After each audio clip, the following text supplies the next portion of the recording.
Здравейте, дами и господа. Ето, че броколите вече са готови и са поставени в леда.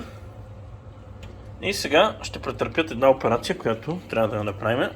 Поседяли си известно време при студената вода. Слагаме ги тук.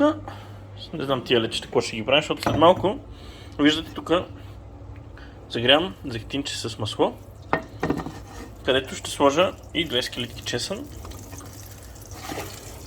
След малко ще сложим и броколите пред тях. Трябва да намерим мащърка. Ето това ще е трудна задача. Това е шарна сол.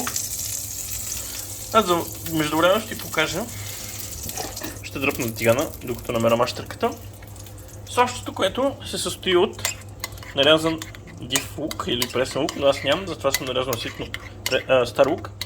Майонеза, горчица и кетчуп. И понеже нямам кетчуп, съм сложил sweet chili. Замествате, пробвате. Ми става между другото сощче, приятно и кисели краставички слагат в оригиналната рецепта. Но да не издръбняваме, виждаме магданоз, чубрица.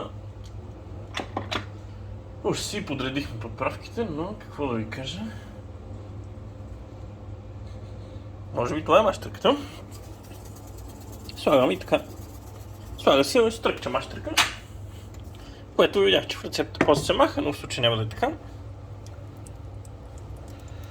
И след това слагате броколите тук. Но ще ми трябва малко да ви остава. Ще се след малко.